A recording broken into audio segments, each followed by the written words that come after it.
il est économiste donc, et nous parlons ce soir de la déclaration de politique générale en ce qui concerne justement son domaine, l'économie. Vous le savez, le Premier ministre Abdoul Mbaye a pointé ce qu'on peut appeler une régression de la croissance économique. Seydi Ababacar Dieng, bonsoir. Bonsoir. Alors d'abord ce point précis, qu'est-ce qui a amené le Sénégal justement à alourdir sa dette publique de 1023 à un peu plus du double justement? Oui, en fait, il se trouve que sur la période 2006-2011, le pourcentage de dette par rapport au PIB est passé de 20% environ à un peu plus de 40%. Oui. Et par conséquent, en fait, ça montre en fait sur cette période-là le caractère dispendieux de l'État du Sénégal, mais certaines dépenses en tout cas, notamment les dépenses en infrastructure, c'est justifié tout de même, puisqu'on a besoin en fait d'infrastructures de qualité pour promouvoir le développement à moyen et long terme. Donc de toute façon, ces dépenses étaient justifiées. Peut-être qu'il y a aussi d'autres dépenses qui n'étaient peut-être pas plus ou moins justifié, que l'on peut peut-être justifier. Mais en tout cas, en ce qui concerne les infrastructures, moi je pense que c'est une très bonne chose. Et justement, pour redresser la barre, il propose justement de booster l'agriculture. Mais dans quelle mesure est-ce possible ? Oui, vous savez, l'agriculture en fait est un secteur prépondérant de nos activités économiques en général en Afrique, plus particulièrement au Sénégal. Et par conséquent, il se trouve que ce secteur n'est pas vraiment aussi productif que ce que l'on devrait attendre de lui. Et il se pose en fait un problème de productivité de ce secteur. Mais je pense que si on met les moyens qu'il faut, motiver aussi les jeunes par une formation de qualité, moi je pense qu'on pourrait quand même relever le défi. Très bien. Et les moyens tourneraient autour de quoi ? Bon, en fait, spécialement, j'ai pas fait de... Les moyens, en fait, c'est surtout des moyens en fait, financiers, ça c'est incontournable, mais aussi des moyens en termes de formation. Parce qu'en fait, pour avoir une agriculture de qualité, il faut quand même des ressources humaines très très bien formées. Ouais, et du coup, quand on parle de booster l'agriculture, c'est aussi la moderniser en quelque sorte. Et moderniser l'agriculture appelle forcément cette question de l'énergie. N'est-ce pas un préalable assez incontournable ?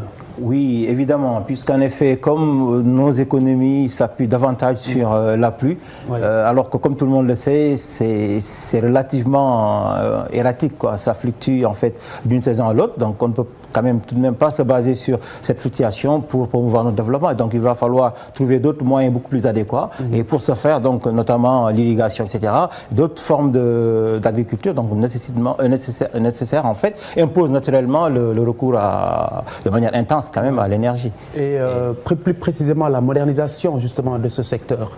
Donc qu'est-ce qu'il faudrait mettre en avant justement ? Oui, il faut mettre en avant d'abord l'acidification, c'est un secteur clé pour notre richesse nationale, donc c'est évident qu'on doit quand même mettre les moyens là-dessus. Ça c'est une chose. L'autre chose aussi, c'est mettre en place des infrastructures aussi de bonne qualité pour promouvoir ce secteur-là. Et je pense à cet avis, comme je l'avais tout à l'heure signalé dans l'édition en Wolof, je pense que si la coopération est incontournable. Je pense qu'il faut voir avec les pays qui ont eu en fait des résultats très très performants dans ce cadre-là. Je pense qu'il faut les inviter aussi, les associer à nos différents projets. Il s'agit notamment de l'Inde, du Brésil, d'Israël plutôt. Et je pense que ces pays-là, la Chine même aussi, je pense que ces pays-là peuvent aussi nous être d'un grand secours.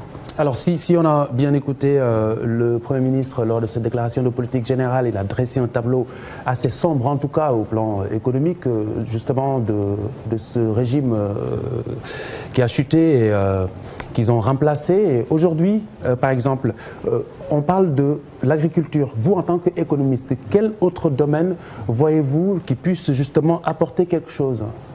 En fait, il se trouve qu'au moment où en fait, on est, en fait, moi je pense que dans tous les secteurs du Sénégal, en fait, dans tous les secteurs, je pense qu'on a des opportunités d'investissement rentables. Si on peut prendre l'exemple des BTP avec une demande de plus en plus importante, construction de logements par les ménages, en fait, d'infrastructures par l'État, etc. Donc je pense que tous ces secteurs-là, en fait, regorgent de possibilités d'investissement rentable. On peut prendre aussi le tourisme.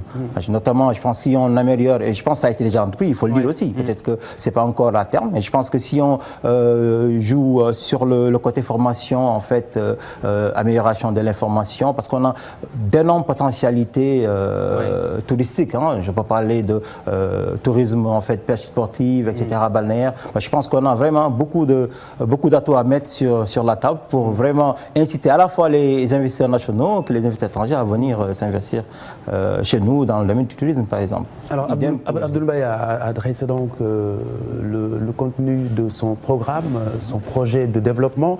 Vous, en tant qu'expert, quelles recommandations est-ce que ce soir vous pouvez lui donner à son équipe?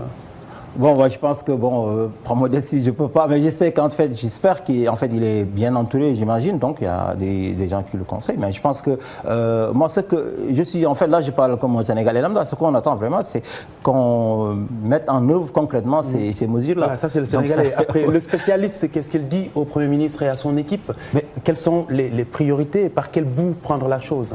Bon, en fait, si on voit déjà par rapport aux recommandations des principaux bailleurs, moi j'ai lu en fait les perspectives de l'économie, ce que suggérait en fait les FMI. Bon, je pense qu'on est sur cet angle-là. Moi, je pense qu'on est sur la même ligne que ce que veulent les bailleurs. Donc, faire en sorte que notre économie devienne compétitive. Et puis voilà. Donc, dans ce cadre-là, bon, en tant qu'économie, je pense que ça va dans le bon sens. Maintenant, il faut attendre de voir comment les choses vont évoluer, parce qu'en fait, nos économies reposent beaucoup sur la situation économique au niveau international. Ouais. Donc dans ce cadre-là aussi, on peut vraiment avoir de bonnes intentions, mettre en œuvre des mesures concrètes, mais il faut aussi qu'on prie entre guillemets pour que aussi nos partenaires soient en bonne situation, en bonne santé financière. Vous êtes en train de dire que de toute façon, on ne peut pas à l'heure actuelle balayer l'assistanat, nous y sommes contraints?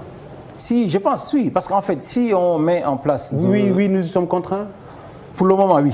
On n'a pas tellement trop de choix. Ça, c'est évident. Je pense qu'on est obligé, en fait, de coopérer avec certains bailleurs. On n'a pas de choix. Maintenant, comme il avait dit dans son discours, en fait, ce que j'ai lu, moi, je pense qu'aussi, il faut voir la nature, en fait, des prêts que l'on engage. Moi, je pense que ça aussi, c'est très, très important.